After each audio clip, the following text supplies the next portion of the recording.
2414 is a podcast about finding hope and common ground through casual conversation.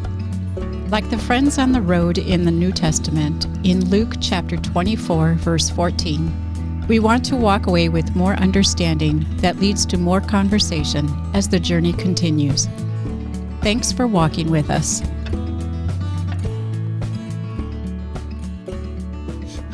Doing it. All right. Hey, welcome to 2414. My name's Dan. That's Shane. That's Tyler. Heyo. The one and only Tyler Norman. The 2 of 3 Shane Wilters. I don't know how many there are of you. But you're the only Shane for me, and you're the only Tyler Norman I've ever known and met.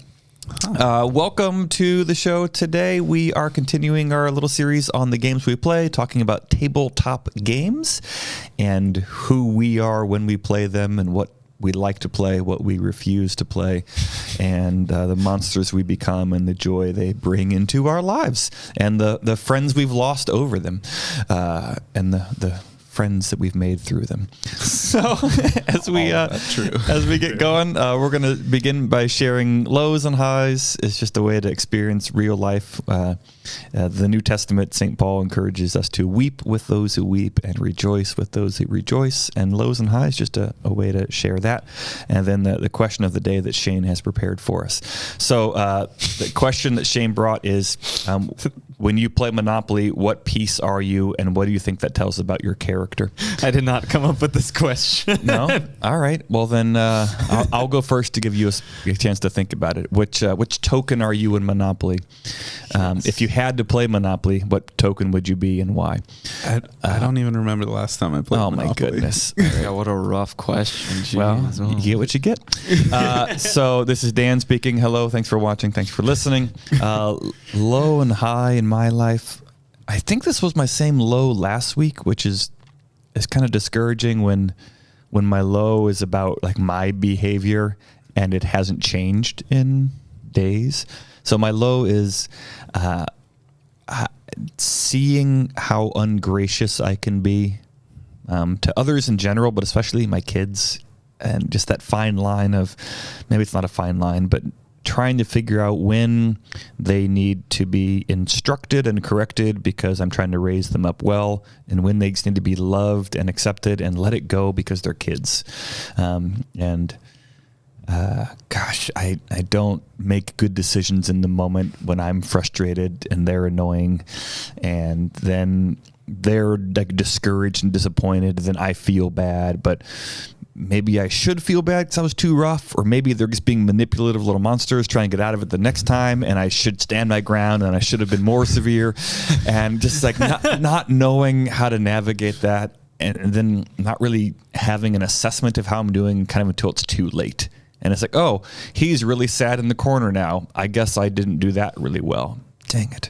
So that's my low, is parenting is hard. Hi. Hello. Oh, hello. Hi. One of my highs is, so my son Titus just turned 8, and for his birthday, my dad, his grandpa, got him a new board game, a tabletop game that we haven't played yet. Tyler, I'm curious if you've ever heard of or played Above and Below. I've never heard of it. Yeah, Above and Below. It sounds like Chutes and Ladders. It's far more complicated than Chutes and Ladders. Okay. We've been reading the rule book for about an hour, and but it's super exciting, and I've learned a lot about teaching, just like reading the book with him and describing and kind of regrouping, and maybe we'll talk about this later in the episode, but learning a new game with my youngest has been a lot of fun. And first thing in the morning I came down today and he's like, Daddy, can we set it up? I'm like, it's 6:45. I haven't had my coffee yet. Please don't talk to me.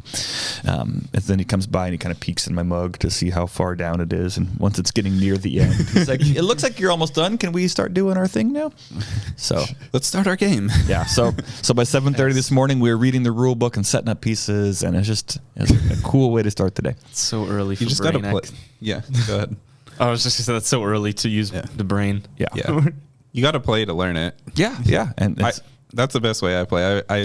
I start playing and then I read the rules while I'm playing. Okay, yeah, we're kind of along the way. We got the training wheels on. So that's my low, my high. When I play Monopoly, I'm typically the top hat. I used to be the thimble. I like the feeling of the thimble.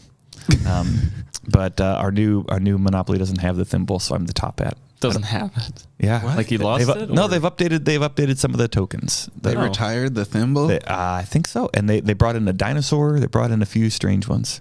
So Interesting. I'm typically right now I'm the top hat, and it gets confusing if you switch up because you move somebody else's piece around the board, then then you're trying to undo, and there's no Control Z, and you're like, all right, hold on, I moved the cat last time because last time we played I was the cat, and it gets confusing. So I like to be the top hat. Maybe it's because the Monopoly guy, does he wear a top hat? The little guy with the cane. Yeah, I think so. And he looks wealthy, like he's winning. So maybe I just want to dress the part to pretend like I belong. So yeah, I'm the top hat when we play Monopoly. Shane Welter, over to you, my friend. Lows, All right. highs. What piece are you in Monopoly? Do you need to Very pull up? Do intrigued. you need to pull up the pieces while you talk, or do you Actually, have one in mind? that would be good. All right, I think I have an answer, but maybe I'll So change. you it share once I lows see and them all. highs. I'm not going to be paying attention because I'm going to be on my phone. That's fair. All I'll right. just talk to Tyler. It's Cool. all right. So lows. Lauren's car still in the shop, figuring that out. It's been in the shop for like over 2 months now, so it's long time. Still in dispute on who's going to pay money, whether the warranty people, us, or the dealership. Who knows? Either way, it sucks. Hopefully we'll get that figured out soon. But highs, the Federal Way Community Center gym, what a community center, whatever, finally reopened. They were closed for like a week for maintenance and they're like yearly cleaning and whatnot. So they're finally open, so I can finally like use the facilities we paid for again. So it's fun and it's nice. Do you have and a I feel favorite active. piece of apparatus at the gym? Like, are you a free weights kind of guy? Yeah. I hate I'm not a big fan of machines, but I'll use them. I like having more like control. Like I could take a barbell and move it anywhere I want to. That was a big, I'm impressed. That was a big no. Well, it was a big factor because like we looked at Planet Fitness and like all the big like barbells and everything, they're attached to the equipment. So if you wanted to, you couldn't like remove them and use them for other things. You had to use the machines as they like Use them for other things. Use them as intended. Well, Who like- does that? So like if I wanted if I instead of squats, I wanted to do a deadlift. Like I could at the community center or anywhere else, I could take that barbell, that bar off the machine, put it on the ground.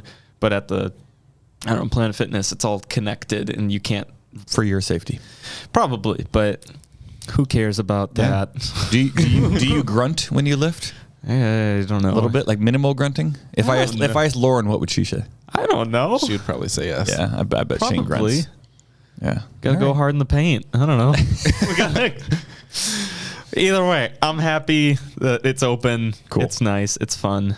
It's good. And Monopoly pieces. Okay, Do you have a Do you want pictures, or do you want me to describe them to you? whatever's quicker? Well, it turns out I was surprised. There are lots of versions of the pieces. So the current set has a duck, a top hat, battleship, penguin, race car, cat, dinosaur, dog. Why so many animals? I don't know, but the one I grew up with had the battleship, the hat, the shoe with like the loop on the back, dog, race car, thimble, iron, like an ironing board, and then a wheelbarrow. Yeah. I think so. Okay, that did not change my answer. I would think I was There going was also the spinning wheel, though. I didn't. None of those pictures had the spinning wheel, like from Sleeping Beauty. Oh, yeah. Oh yeah. Well, it doesn't change my answer. I was gonna say and the top. high hole silver horse. Oh, well, I was gonna say top hat as well because it's funny to put the top hat on things. And it's so all you right. can like put it on. I don't know. So Your action figures, you could put them on. Oh, not like during the game. You're not Well, like putting it on the penguin. Well, You're you could do that too. okay. It's got more versatility than the others. You're sharing a square and you just put it on top of their thing. Yeah. I'm picturing Yes. Shane putting It's it like, on his sorry. finger and like drawing a little face on his hand, and he's doing little Going around the little, board. little show. Yeah. I would do that. Yeah, I can see that. Yeah. So Hey top guys, hat. check it out. Check it out. Look, is that hat on my finger? Yeah. That's the only way I think I could make it through Monopoly. Yeah, my goal is to bring up Monopoly every single episode in this series. But no, I won't do that. All right, our special guest today is Tyler Norman. Hi, Tyler. Hey, how you doing? I'm so happy to see you. I am happy to be here. Gosh, this is fun. So low, high, and then your the Monopoly token that most represents who you are as a person. All right. I guess I'll start with my low. It's kind of been a constant low, and it's the only low in my life right now is my grandpa got diagnosed with stage 4 cancer about a month ago. I'm sorry. So we've been trying to work through that and praying that the doctors can do all they can and that God will be with him for however long. Mm-hmm. We at least want to have one more family gathering before everything happens. Yeah. How's he feeling, like emotionally, mentally with all that?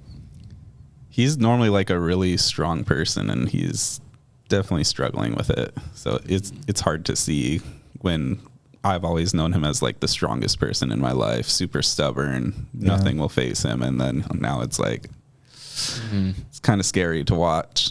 Yeah. Mm-hmm. Do you get to see him? Is he around here? Yeah. So he lives in like the Kent area. Yeah. I'm trying to go at least once a week to visit him now. Normally I was going about twice a month, but I feel like the more often is a lot better than delaying, because you never know when the day will come. Yeah. Yeah.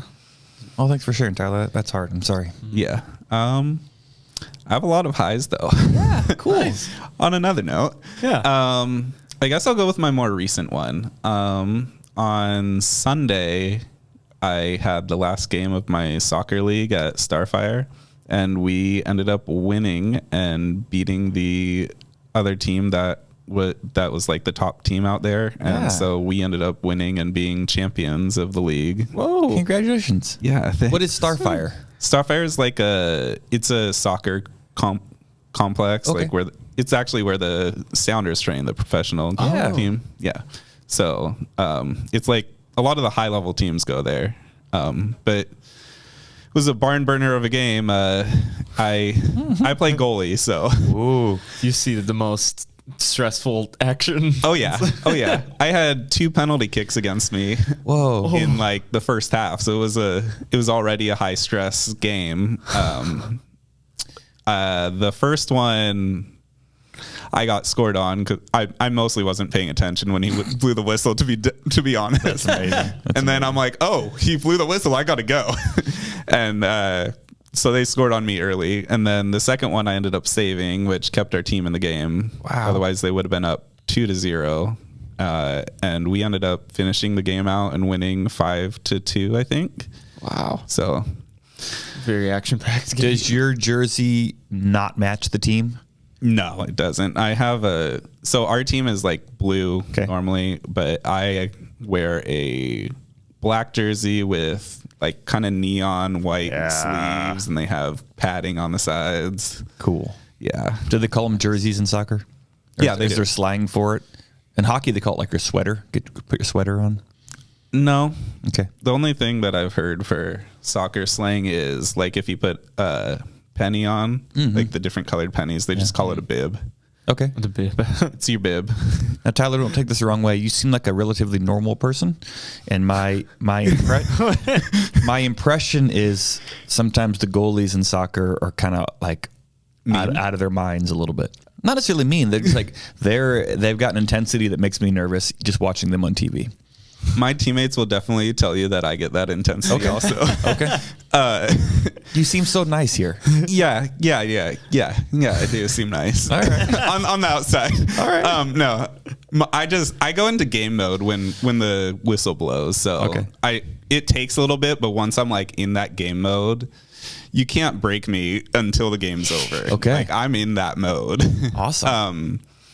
It's gotten really bad sometimes. I had to learn how to control my anger. Okay. I broke my hand once from punching a wall after losing because we were playing indoor. I punched the wall after getting scored on with like 3 seconds left.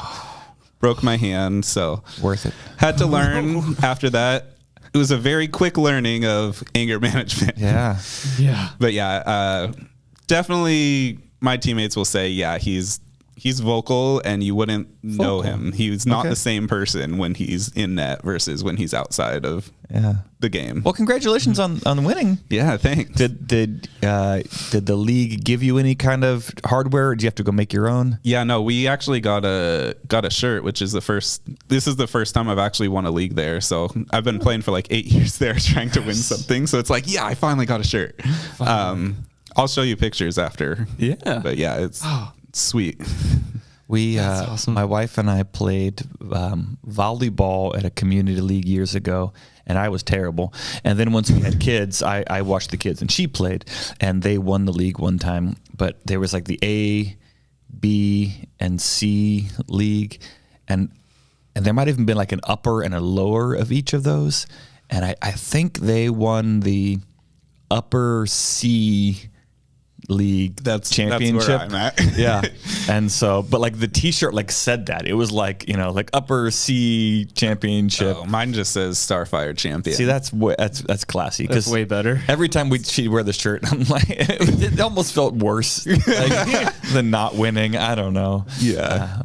Congratulations. Yeah, thanks. You said you had several highs. You can share one more if you like. You don't have to. I guess the other high I would share is I'm less than how many months is it now? September, so October, November, December. I have 7 more months until I graduate with my master's in elementary education. Oh, wow. And then hopefully I'll be a teacher after that. I'm already have a foot in the door at one of the schools. I'm helping out with a kids club after school. Okay. So they already said they'll have me for student teaching, and which that to me tells me that they want me to stay. So Congratulations. hoping that I'll be able to stay once I get my certificate. Okay. But yeah, Very cool. That's awesome. yeah. Thanks. So Tyler, which Monopoly piece most speaks to your soul? So normally I'm like that person that picks last because I really don't care what I pick. Okay. But if I had to choose one, I would choose the dog. And I just feel like I like going around with like an actual like live figure or something like that. And in the original there, I believe the dog was the only actual like maybe live thing. Maybe so. Like living, not any. Yeah. The high-hold silver horse might be also pointing in the right direction. Everyone always had the horse, though. Okay. That's true. Everyone did. When you're moving your dog around the board, are you making sure he's pointed in the right direction? Yes. Okay. It You're not has just to be you're not pointed. just yeah. No. You can't like twirl it around the board. No, they have to be facing the right direction. And when you go to jail, I like go into jail. When you go out, you definitely go like around. Oh, through the gate. Yeah, I go through the gate and I walk around to the outside. That's awesome. And also, if you're visiting, you have to make sure you go around the outside. Yeah. You can't walk in the middle. I love that you got a point. One last Monopoly question: Do you do the math in your head of where you're going to land, or do you click and count? Like, does your guy bounce on the board? Like 1, 2, 3, 4, 5, 6, or do you just go? I know it's 6 from here because that's where 6 is. I'm a counter. Yeah, But back in the day, I was definitely a counter, and now I would look ahead and be like, oh, this is how many spaces. Because usually I'm like pointing out, oh, I want to roll this to get to there. Yeah. And then that's when I would be like, oh, I rolled this many, so I'm this far ahead. Most people in my family kind of bounce it and make that audible click on each square. And then one person in my family knows where it's going and is incredibly frustrated at how long it takes for everyone else to bounce their person there. I feel like you're the person, huh? I think the only To be continued. only game I would allow that is Ticket to Ride. Allow Oh what? yeah. Like to jump ahead. I don't trust anyone to be like, yeah, I'm here. Yeah, trust me. Like, no, I want to see you like 1, 2, like I got to see like the proof. Like I'm one of those people that'll go back and check how many squares they moved if they do jumps. I'm like, But okay. So Monopoly, they moved one. it's like Yeah. like if you're on a railroad, it's 10 to the next railroad, and 9 is the one right before the railroad, and 11 is one after the railroad. And yeah. so it's 10. it's set up in a yeah, nice but if you're tent. not on a That's- railroad, then it's yeah, I'm just saying. So it's the corners are 10 to 10 as well. You don't play Monopoly every day like you, then I love that you don't trust people, Shane. This is revealing a lot about you. Ticket to Ride has like the numbers on the board, so like it like encourages the math. You're like, you got 5 points and you're on space 15. You're almost being 20. simple at that point if you have to do the 1, 2, 3, 4, 5. Yeah. Okay. Wait, you actually count it while you're going around? Unless it's Ticket to Ride. That's the one. Ticket to Ride, you actually count it during. Like, no. you just jump. You do it on the board. You don't do the math at the end of the game. Oh no. Oh, I play it where I do the math at the end of the game. So we just play where nobody knows what their true score is, and then we count up everything at the end. That's so much more like high risk. Yeah. And I kinda think want to. the best part is like you don't know anyone else's score either. So you're just playing, and we go until like obviously until the last rail or the last train gets put down. Yeah. And then it's like, well, okay, who has the longest train? Mm-hmm. Who has the most completions and all that? And then it gets tense because we're all trying to calculate our scores, and then it goes at the end, and we're like, this is the winner. That would be so less stressful than the way some of my friends play, because we've played like if you forget to move your guy, you don't get those points. Oh, I love all. it. No. And it gets so like love it. dirty because like the other person's placed their trains down. They're like, nope, you missed. You're done. You don't get your 15 points. Like, That's awesome. No, tell them next time we're going to do blind points. blind points. I love it. So Shane, I know you wanted to go back to Monopoly. In Monopoly, if somebody lands on your thing and owes you rent, it's that person's responsibility to ask for it. And if they don't, then like the official rules are like you don't get it. Like we just move on. You forgot to ask for rent. Yeah. So if the next person goes, too bad. So that's a really good idea, Tyler, because what happens in our family is we keep score all along, and if it's anywhere close at the end, we do it all again anyway. Like recount, like we're going to recount the vote, and so it takes forever because we're doing the thing the whole time, and then did I get the points or not get the points, and we're doing Shane's thing and whatever, and then if it's anywhere close, there will be a recount demanded, and then we do it anyway. So may as well just save time and do it that way. Yeah, pretty much the only game that I count while we're going is Scrabble because you have to. Scrabble. Yeah. Every other game I do like, okay, we're going in blind, and at the end we'll figure out what the points are. Yeah. As long as it's a game that you can do that. Yeah. Yeah. I love it. There's a Scrabble documentary, and if it's available where you can watch it now, called Word Wars. I don't recommend it. It has very inappropriate things in it. But if you want to feel better about your life choices, you can compare them to people who've dedicated their lives to mastering Scrabble, and then you'll probably feel better about yourself. Or not. All right, Tyler, what are you playing these days? Do you have a like current, like I'm into this? Yeah, so I have a friend group. We try to get together like at least once a month. Sometimes it doesn't happen. Sometimes it does. Mm-hmm. But we have like our go-to games depending on the size. Our main one that we've been playing lately is Seven Wonders. I don't know anything about Seven Wonders. I haven't either. How do I describe it? It's like you get this, everyone gets this board of like this, you think of like the Seven Wonders of the world. You think like the pyramids, Rome, and all that. Hanging Gardens of Babylon. Yes, Babylon, Okay. all those. So you think of like the big wonders of the world, and you get a board that is like, that's a wonder, and you have to build up your resources. So you have like stone, brick, all that stuff. You're building up resources, and then you have to build other things like military or trading posts and stuff like that. And you're trying to, there's also science, which is like a totally separate. It's part of the game, but it's like separate scoring. It's crazy scoring. You're basically trying to get as many points with stuff you can buy. Okay. If you can't make it with your own resources, you have to borrow from one of your neighbors, left and right neighbor. Yeah. Oh, like actual neighbors. That's awesome. Actual neighbors. And you have to pay 2 coins unless there's a special thing where you can only pay 1, or where you can pay 1 instead, to borrow their resources to build your building. Yeah. So it's kind of like a Catan, and like the is it barter or is it that you just need no barter? Okay, so you just need those. Yeah, so you like have a hand of cards, and you're passing them around each turn. You like pick a card, put it down, and wait for everyone else to pick a card, and you flip to reveal. You either keep it and pay or however, or you toss it and you get money. Oh, okay. And you're passing the cards around after that. So it's a really, I would call it like a medium level for learners. Like it's somewhat difficult to learn, really hard to master. And in terms of mastering, is it the rules that are complicated? The strategies, because you have to change your strategy on the fly. You can't have the same strategy every game. So some strategies I'll be like, I'm going to go hard for science. Another strategy, I'm going to go all blue cards, which is just sheer points. Okay. Another strategy is I'm just going to go military and I'm going to win all the fights. Take everybody else's resources. Yeah. There's a lot of life lessons going on here. Yeah. Don't take out a loan you can't repay. Watch out who your neighbors are. Pay attention in science unless you're stronger than them.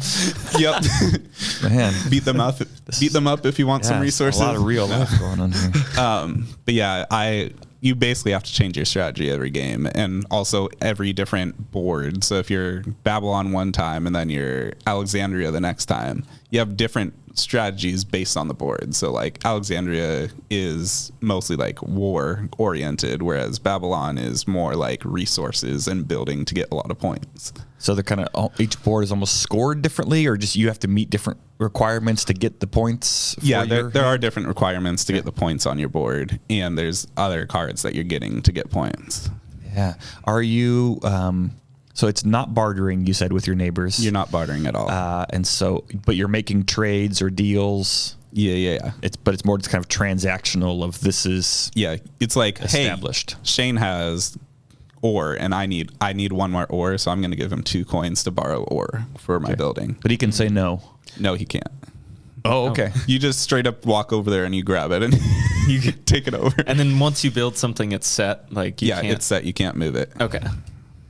How many players? Like up to 7, I'm guessing. No, you can have. Actually, I think you're right. I was just going on the title. It's called 7 Wonders. I think you're right. I think it's 3 to 7. Okay. Yeah. But that's like our go-to game if we have everybody in the group. Otherwise, like if it's like a weird number, we like to do code names a lot. We see that as like a really fun word association. Yeah, I want to stick on 7 Wonders for a minute because this is brand new to me. Is that all right?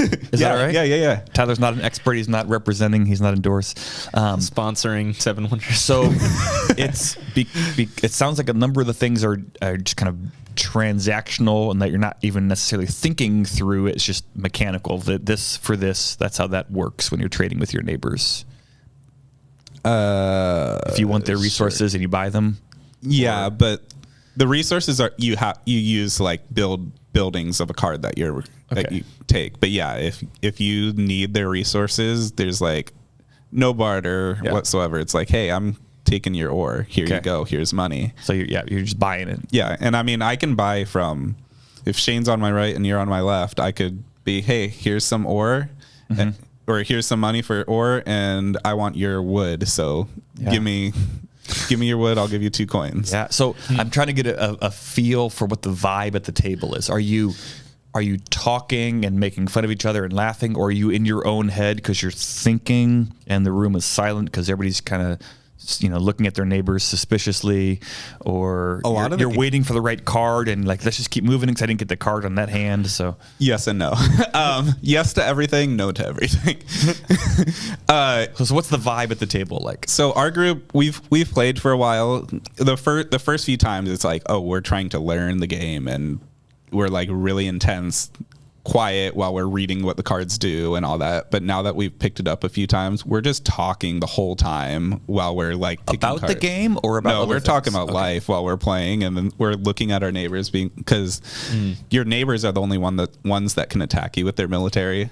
So we're like looking at our neighbors, trying to see who's doing what and picking cards to counter our neighbors. So you're talking about that time you punched a hole in the wall after the soccer game, Yeah. but you're still kind of keeping an eye on the resources. I'm over here like, oh, I should probably keep this card. Actually, that one counters Dan. I kind of want to throw that card away so he can't get it. And I'll be like thinking that in my head and be like, oh yeah, so you went to the park today, and like throwing the card away. So you guys you've played it enough where the rules and the way the game works is just very second nature. Oh yeah, it's very second nature. Okay. We've played it for, oh man, I don't know how long he's been in our group now. Almost 2 years, Okay. I think. So we've been playing for quite a while. Okay, 7 wonders. Yeah. If it's, we'll assume you were right. 3 to 7 is the rough. I know 3 is the minimum. Okay, because so if you're playing 3 people, everyone's your neighbor. Yes. If there's 4 people, only one person isn't your neighbor. Correct. Have you found kind of a sweet spot when you're playing 7 wonders? What's the number of like either too boring or too complicated, or this is the most fun? I don't like 4 and under. 5 and under is like a So more I like merrier. 6. 6 is like the prime number for me because it's like 7 is actually a prime number, but You would. you're not wrong. this is an educational program. But 6 is the number that I would choose because it's like you there's enough people where you can kind of look around and see what their boards are, but it's not too many to where I'm never going to get the cards I want because I just it's not going to come back to me. 7, a lot of the time the scores are so low because cards won't come back to you, which it can be a little bit like, oh man, I couldn't even score 50 points. Okay. Okay. So when you're playing 7 wonders, are you Tyler the goalie or Tyler the elementary school teacher? And I hope those are different, by the way. I'm assuming those are different. Those are very different. All right. Praise the Lord. I'm very competitive. I'm a competitive gamer. So With all games or some games? with all games. Okay. Turn the hat around backwards and it's go time. Yes. Poker glasses. We start the game. It's go time. So yeah, You play to win. I play to win, and I will yell at people if they take my card, and I notice it. Like I'll be like, "Hey, I was trying to save that card," And they probably knew it. Oh yeah, Why they did it? Yeah. but then at the same time, I'm over here like throwing their cards away and not nonchalantly and being all happy about it. just trying to ruin their. So you got a standing monthly game night. Yeah. And do you wait to see who shows up to pick the game? Do you have an RSVP? Like, hey, I'm not going to be there next week, and so you already know. How does the game selection process work? Yeah, we like to do RSVPs, so we like. Sometimes it changes day of. I mean, that happens. That's life. But usually we try to get a head count the day before. So like if we have like 9 people, that was our last one. So it's like we can't play 7 Wonders. There's way too many people here. Mm-hmm. So we played this game called, and just so you know, the blank in this game is not what you think. Do we need to change? Shane, do you need the swear button here? Because we have children who are listeners. It's called Blank, Marry, Kill, but the blank is like I'm gonna go be on a car ride across, like a car ride across the country with. Blank, marry, kill. Yes. Mary, like the name Mary? No, like Happy. the action marry. Like marrying someone. I'm gonna marry someone. Oh, gotcha. Blank, Yeah, marry, kill. Yes. Okay. Okay. Yeah. So It's like rock, paper, scissors. It's like rock, paper, scissors. Blank, marry, or yeah. kill. So there's like a designated person that's like if we were trying to say, oh, Dan would go on a hot air balloon for 24 hours with, and that would be like the blank. Okay. And then a marry and a kill. And we can do like King Kong, Angelina Jolie. That was totally wrong. Something. We can do like King Kong, Scarlett Johansson, and Jesus. Okay. And we would be like, well, he would marry Jesus. He would. It's getting weird. He would kill King Kong and go on a hot air balloon ride with Scarlett Johansson. Okay. And then we have cards that are trying to, like adjective cards that are trying to convince you to pick the choices we chose. So you're lobbying for me to pick your set? Yes. Like apples to apples? Yes, it's a lot like apples to I apples. hate those games, Tyler. I just hate them. But I like you as a person. It's okay. All right. So 9 people. One person is trying to be wooed by the other 8, and they're all making their case. Yeah, that so we did that. Okay. That's like our go-to if it's a huge group. We also did, I forget what it's called. It's like it's called like Secret Hitler or something like that. Oh, yeah. I think Secret Hitler. I think that's what it's called. It's like Mafia. Is that the one on your phone? No. Well, it's Werewolf. Okay. That might be what it was. Werewolf. It was something on your phone where it's like you have a list of places. Listeners at home, if you have no idea what's happening, I also have no idea what's happening right now. So we're together. So it's another game we play with a big group of people. Basically, you have like a group on your phone. There's an app or whatever, and you have a bunch of places, and you're trying to So you have one spy, and everyone else like they're at this place, and the spy is trying to figure out where you're at. Oh, that's not without knowing where. Without knowing, they just have a list of the places, and everyone else, you like have to ask each other kind of vague questions and give vague answers so that the spy doesn't understand, but the other people kind of understand that you know where you're at. Okay. So it'd be like, we're at a school, and I would ask you like, what time do you get here in the morning? Okay. And then you would have to ask a question to someone else and be like, I don't know, what do you see when you look out the window? All right. Something like that. Deductive kind of game. Yeah, it's a deductive game. Okay. And you don't know, is this Secret Hitler? Is that what you called it? I don't think that's actually what it's called. Okay. I can't remember what it's called, but basically it's a fun game to try to deduct. I haven't been the spy yet, so it's no fun. But and then people gang up on you because they think you're the spy when you just don't know how to answer and ask questions well. It's awesome. So monthly game night, you said, basically monthly. Yes. Does it rotate locations? Or is it we always standard? We always like to go to my buddy Jeff's house. Okay. Just because they have a nice little house in a centralized location that people like to go to. And how long is a standard game night?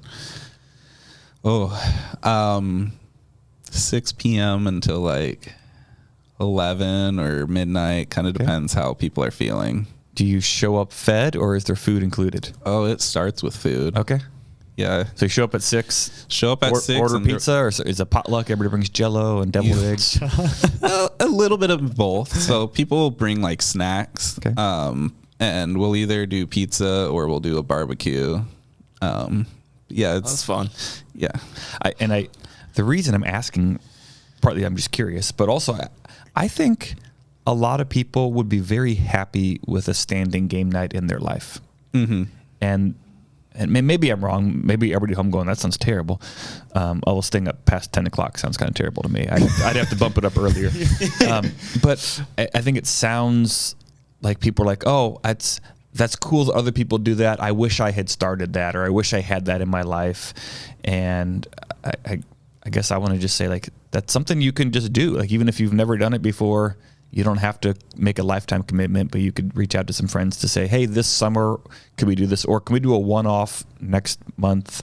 Or can we try this for a couple months? Yeah, it's definitely something you can do.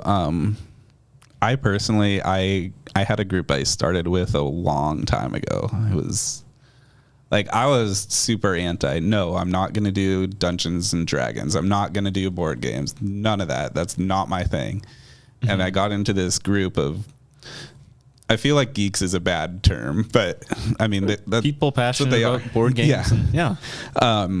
And like, they introduced me to it, and I was like, actually, this isn't as bad as I thought.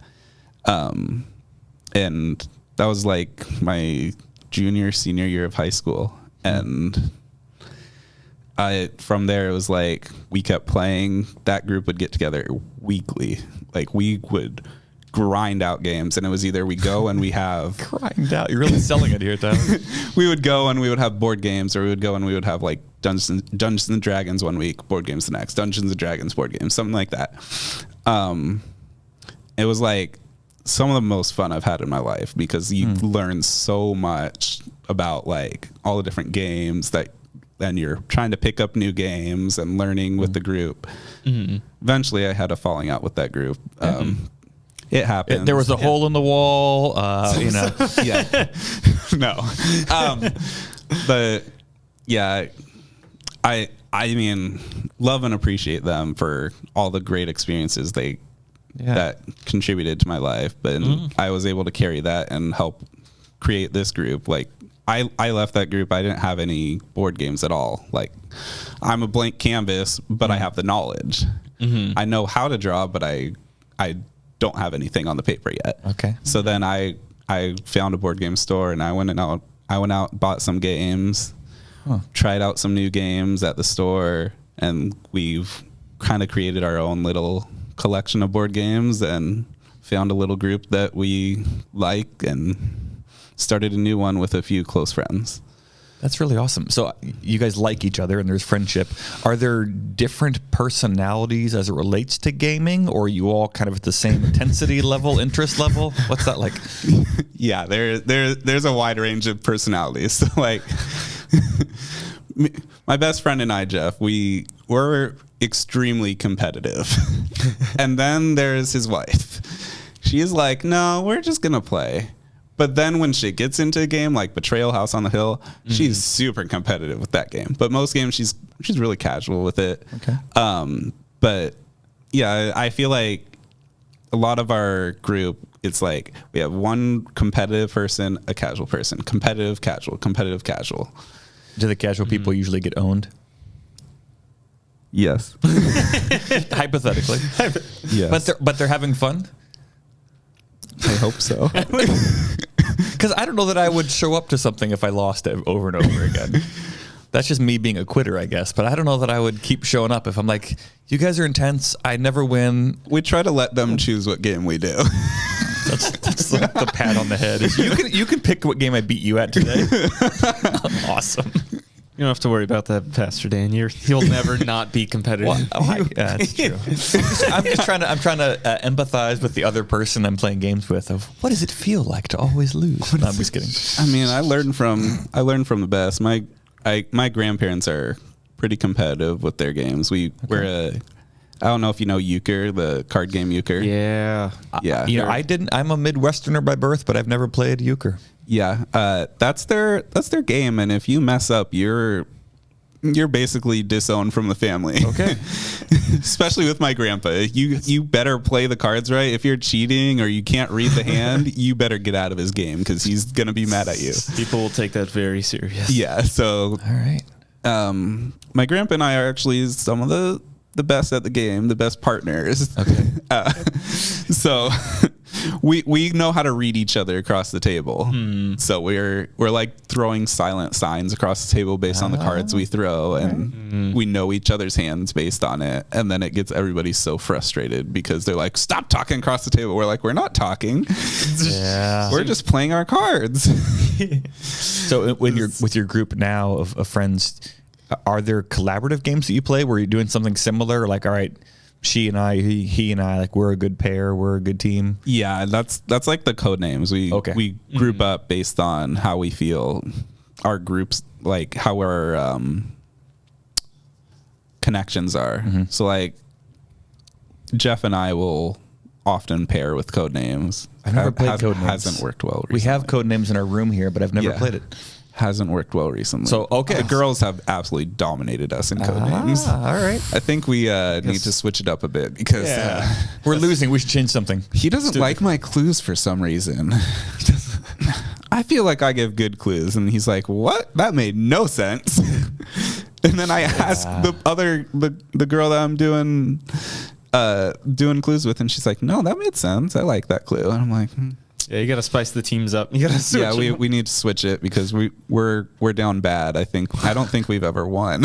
No. Do you guys do you have a record of winners and losers? Our guests last time were Amy and Jim Brandmeier, and they've got like a permanent log of who was the victor and who was the conquered. Yeah, I watched and listened to that one, and I was like, that's a great idea. never have we done that. Okay. We keep mental notes. We're like, hey, especially with like cribbage, especially with cribbage, we're like, oh, you led last time, so I get to lead this time. Okay. Keep it fair. We keep the last game in our head, not like 10 games ago. We're like, well, whatever. Yeah. But I love that idea of having a book. This is kind of a random question. I'm curious. Is there a game that you've put more hours in than any other game? Ooh. Most invested. Yeah. Board game? Well, yeah, board game. Sorry. Like tabletop game. Yes. Not Pokemon Go. Tabletop game. Not yet. If we're including card games, Euchre's definitely the most. But if we're not including card games, I would say Red Dragon Inn, I probably have the most. I've seen it, but I've never played that one. Yeah. I've never heard of it. I think it's pretty basic. So you have like a health, like vitality and alcohol level. And if they match, you're drunk and you get kicked out of the bar. Okay. If you run out of money, you're broke, you get kicked out of the bar. Okay. And you're just kind of trying to stay at the bar the longest? Staying at the bar the longest. Okay. Yeah. Okay. Red Dragon Inn? Yeah. And each of you have like your own character deck, and then there's a drink deck. And you just you play your turn, and you're doing like actions. You can like pull the chair out from someone and they fall and they take 2 damage or something like that. Start a brawl and everyone takes 2 damage. Some crazy stuff, or like and then so you do your action, and then you would pass out drinks to people, and then you would drink your drink. And so like, say I flip like a wine, it can be like it's usually like 3 for a red wine. Okay. And then say, oh, but you have to have a chaser with it. So it's a wine with a chaser. So you flip another card. Okay. Oh, and now it's a wine chased with holy water. So you get 3 alcohol, but you heal 2 HP. All right. The Red Dragon Inn. Yeah. We have a non-drinking game. I mean, you can drink if you want to, but mostly it's a sober drinking game. Yeah. And then it's last man standing. Yeah, okay. Last man standing. And I mean, we can go through. Our group is pretty knowledgeable. It's also pretty friendly for starters, so we can usually get through a game in like 15 minutes. Oh, okay. 15 to 30 minutes, depending on the size of the team, and then so we can go through a few games each night. I personally, I have expansion 1 and 2 and 8. And 8. I didn't like the 3rd expansion. The 4th expansion introduces some crazy stuff, mechanics, and 5th and 6th. I don't get me started. So I went with 8th, which is you can hop to different bars. Oh, okay. Which I love that idea. It's like, oh, right now you're in the main bar, the Red Dragon Inn, and then you can hop to like the Frozen Altar Inn, or hop around to different inns. Yeah. So Tyler, is there a game that you won't play again? Or if somebody in your group votes for it, even if you're willing to play it, you're going to vote against it, or at least grumble internally? I was hoping this question wouldn't come up. Oh no. You can pass. It's all right. No, like on the spot. I can't think of a game that I pass on because I'm so competitive. I'll be like, all right, throw me a game, give me the game rules, and I'll play it. All right. So somebody comes in and brings Candyland, and like we're Shane's playing brought up You act Candyland. like I'm not good at Candyland. Throw down at Candyland. Remember, I work with children. We play Candyland. Dominate. I will dominate you at Candyland. All right. There's somehow skill in it. There is. Oh, So Tyler, what have you learned about yourself through tabletop games? I have learned how competitive I am. Yeah. No, I've learned that like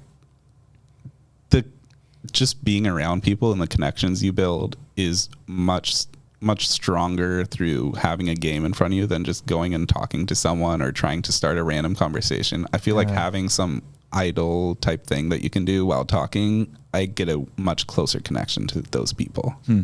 So I've learned like invite people to play games or do stuff like that because you can learn more about them through there.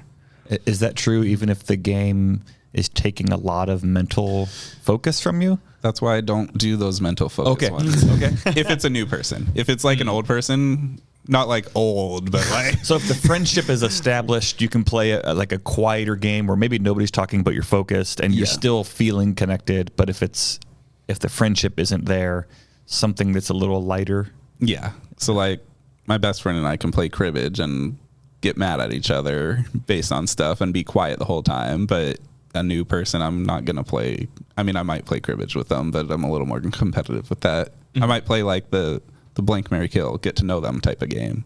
It's a kind of casual one, and you can talk while you're doing it. Okay. See who they would marry. Would they marry Jesus or marry Scarlett Johansson? Okay. See how? Yeah. All right. That's a silly game. Yeah. Is it easy? I mean, your group of people, it's pretty consistent. It sounds like. Yeah, I mean, when we have time and we've actually scheduled it, they're pretty consistent. But I mean, we're all adults, young adults with work. I was going to say free time, but work too. This funny thing called work, and some of them have children, so it's hard to schedule everything. And that's also why we mainly go to this guy's house. He has a kid, so put her to bed and then we play. But yeah, so we all try to schedule our times around that. So we'll try to plan a week or two in advance. Yeah. So I play a fair amount of games. I do a lot of running as well, and I'm wondering if certain similarities exist. So as a runner, sometimes I don't want to go for a run. It's cold, it's dark, I'm tired, and I don't feel like it. And sometimes me not feeling like it means I don't do it. But other times I do it anyway, and I think I've never regretted going for a run. That even if I didn't want to do it, I get over that sometimes, and I do it anyway, and I'm like, I'm really glad I did that. Do you have that with your group of like, you don't want to go, but you go anyway? I had that with my old group, not this group. Okay. I kind of like, as the falling out was happening, I was like, I don't really want to go to there because I'm like, feels awkward. Occasionally I would still go, and a lot of the time I wouldn't have the greatest time. So that's why I stopped going more often. Sometimes you have a great time, like you're playing Red Dragon Inn on a pool table. Yeah. But other times it's like, yeah, maybe I shouldn't have gone. Yeah. But this current group, I don't know. I can't speak for anyone else, but I mean, I have a great time every time, and I've never felt like I didn't want to go. You guys, are you all pretty well versed in a lot of games, or have you found a situation where it's like somebody is really good at a game and other people don't know it yet, and there's a gap there, like a disparity between I've already kind of figured this game out and you're learning the rules? Like that can make it hard to play a game, I think. We do have some of those, but a lot of our people are pretty quick to learn games. Okay. So we can grab a random game off the shelf, read the rules, and I mean, it'll take more than one session to learn how to play the game correctly and actually be competitive with it. But I mean, we grabbed this random game called New York Slice. It's like you're cutting a pizza and eating the pizza and trying to collect different pieces based on the numbers. And it's like some random fun game, and first time we played it, we're like, okay, this is an interesting game. Let's try it again. And then we're like, oh, so there's some strategy to this. And then we're all like learning as we're going. A lot of times we'll have like Seven Wonders. Someone brought it into our group. We had no idea what it was. He's obviously very well versed in it. Okay. But you were able to kind of overcome that gap. Yeah. So we started by we're all having a hard time with it. Don't really know how to play. And then over the course of like 3 nights of playing it, we're like, oh, okay, we get it. Okay. Because I don't like that catch-up feeling personally. If I'm playing with people who are already good at a game and I feel ignorant. I feel like really self-conscious. Like I don't understand what's going on. They're playing at a different level than me. They've got strategy and they know things that I don't know. I'm like that. That's hard for me. I'm also that person that I'll have that first night where I'm like struggling with when they introduce it. I'll go home and I'll watch some YouTube videos, be like, Okay. hey, this is how I play it. And these are some good strategies. And, then I come the next day. I get discouraged and want to quit. You're like, all right, let's, challenge accepted. Yeah. Okay. My big brother, Mike, is really awesome about games that oftentimes I'll go to visit and he'll buy a new game or he'll have a new game that he hasn't played yet. And so we're taking out the plastic together. We're reading the rules together. And there's something about discovering it together that the game camaraderie is like, as you were saying just a second ago, Tyler, like, it's fun to play with people that you know. And once you've mastered the game, then you can talk all the more casually. Yeah. And that's true. And I think I've also experienced when nobody knows the game, that almost brings you closer together because it's like us against the game. But like we're learning it together, and that kind of co-vulnerability and ignorance.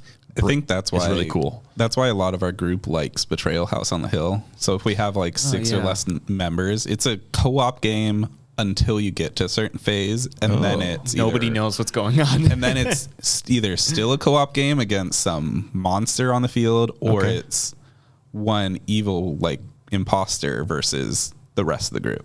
So it's co-op for a while, and then it may or may not be. Yeah, and it's called Evil House on the Hill. Betrayal. Oh, sorry. Betrayal of the House on the Hill. Betrayal of the House on the Hill. And is that the app one, or is that a normal tabletop game, board game? But it's fun. Yeah. Betrayal. Each time you play the game, it's a very different experience. Yeah. And even if it is similar, it's going to be so different.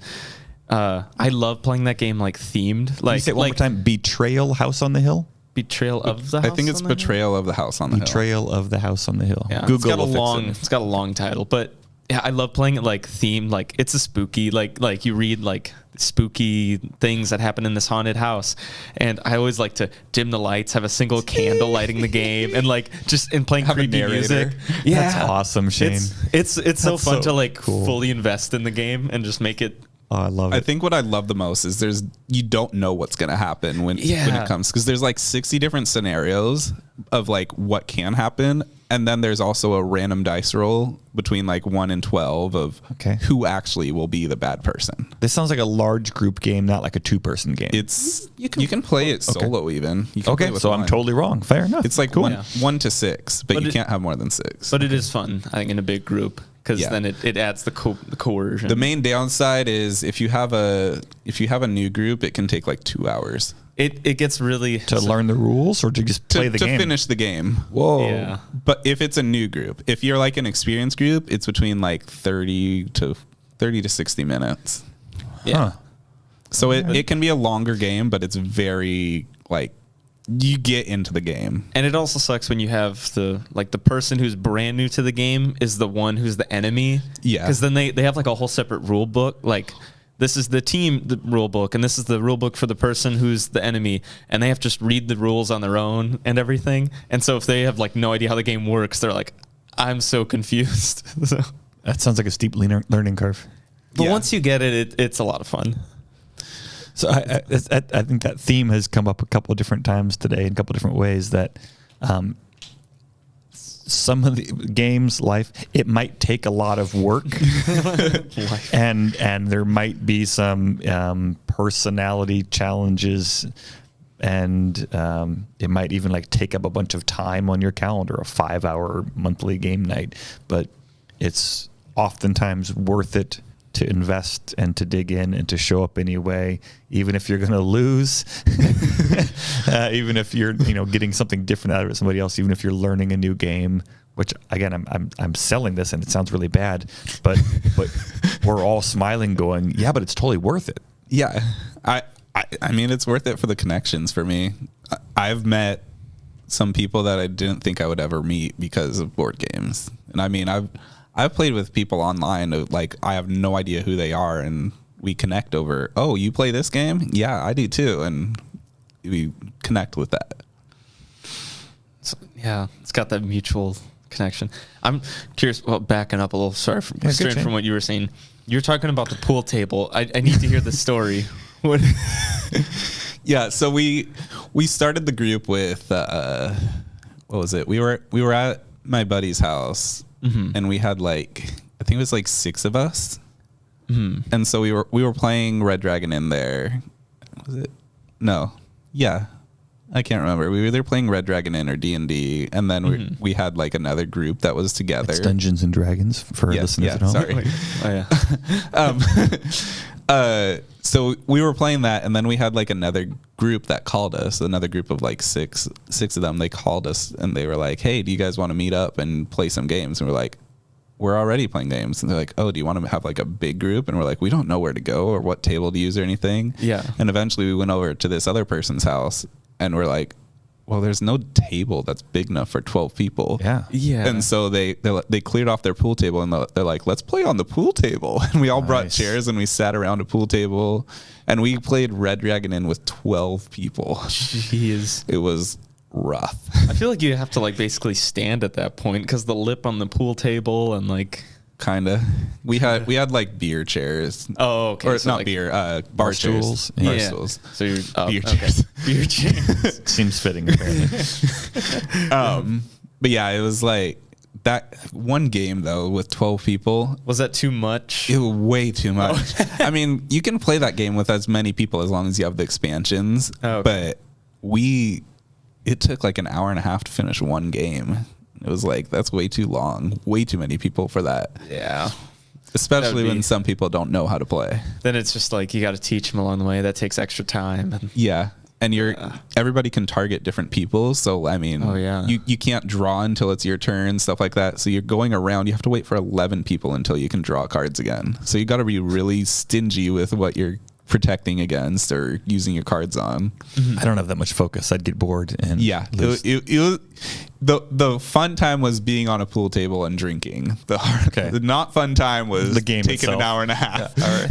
have you played Jackbox games? Oh yeah. Okay, so my best experience with large groups is like some of those Jackbox games, the ones where your phone connects to the TV and like you're basically playing from your phone.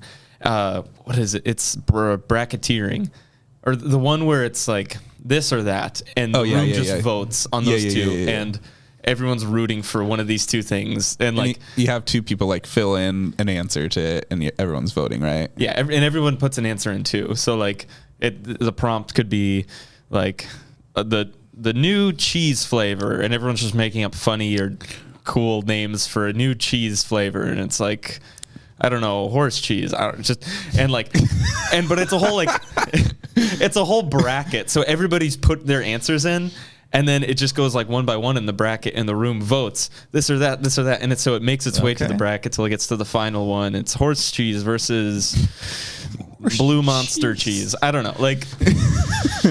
All right. That sounds. But it's fun because it's just like fun. The room rallies. It's like, oh my god, like why would you? Who's voting for this? This is terrible. Yeah. All right.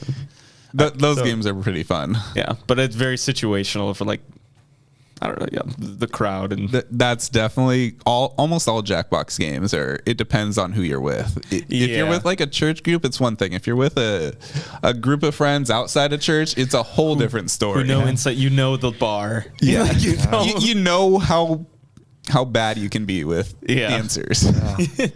All right, Tyler, I'm going to ask you an unfair question. Okay, and we're going to wrap up here. So people.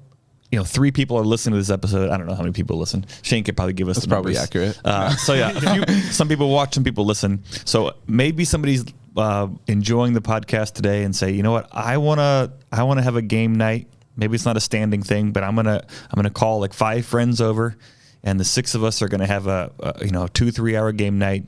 We don't have the experience. We don't have like all the inside jokes, but we think this would be fun.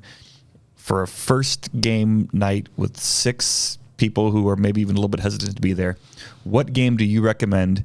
They open it and the plastic. None of them have played it before, but this is their introduction to game night as friends.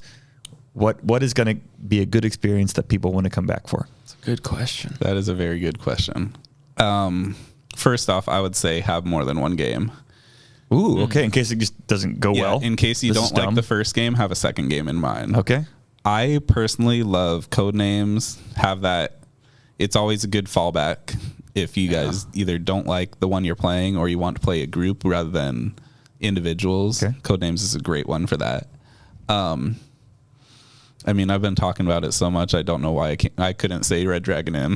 I love it. Okay. Yeah. Kind of an expensive game. I think it's like $60 or something like that. Okay.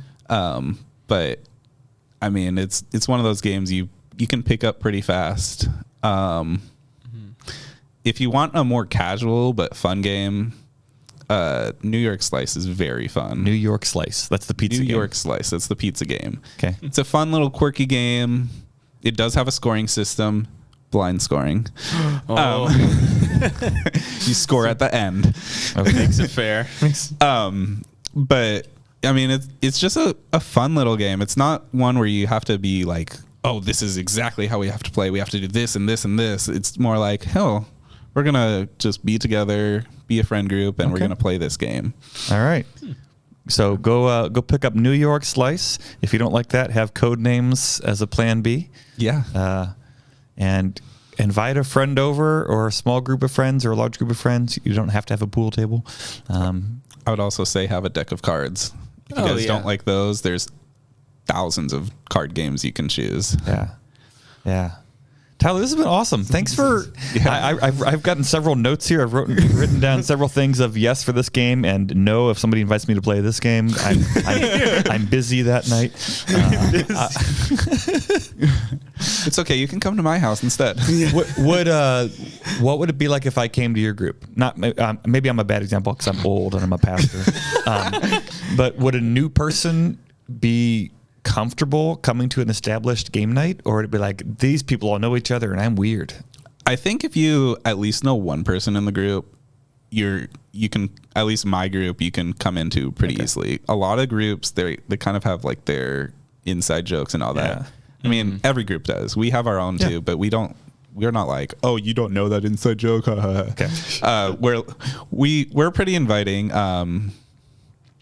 It might be easier to start your own or join somebody else's. I think if you have at least, personally, I think at least 4 is a good number for a board game group. 2, it's rough. You need more than 2. Yeah. 2 is like a card game one, but if you have 4, it's a good way to start a group and find like 1, 2, maybe 3 games that you all enjoy playing. And then after that, you can expand. Be like, or that none of you have ever played. Yeah, or none of you have ever played. But then, over time, you guys are like, oh, this is the fun one. Yeah, let's pull this one out. Yeah, at least 4 is the minimum, I would say, for to start a group. Otherwise, I would say to call or text me, but hardly anybody has my number. That's right. We'll link it in the show notes below. Shane, I'm going to ask you the same question. I would add one game if you're getting together a new group of people wanting to start a game night. It's the game that Shane introduced me to that my big brother has as well. Wits and Wagers is just a very easy, low bar. It's level playing field, I'd say. It's level playing field. It's silly. It's still competitive. It's a really great balance of random. You don't need to know anything, but if you want to be intense, you can be intense. If you just want to be silly, you can be silly. So my 8-year-old and my brothers and I can all play this game and have fun at very different levels. Shane, do you have a recommendation for somebody's going to get together a game night, a one-off, or going to try, once a month for the next couple months? What would you recommend as a new game? Or I said it last episode, and I still kind of say it. The suspend game where you're bouncing like metal rods on each other. The one that Dan doesn't like. That's all right. Yeah. Maybe I got to bring it in. I might not be your target. Yeah, bring it to your table.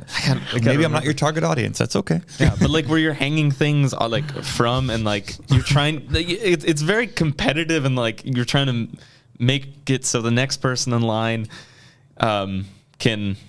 We'll make the whole structure kind of fall. You're trying to sabotage them. Yeah, or you could play and just perfectly just balance stuff simply, and like that's it. Like, so it again, I think it could be very competitive, very funny, very. I don't know. The rules are simple too, so that helps. And I guess one of my big takeaways today is whether it's simple or hard, whether it's intense or relaxed or competitive or just silly. Tyler said several different ways over and over again.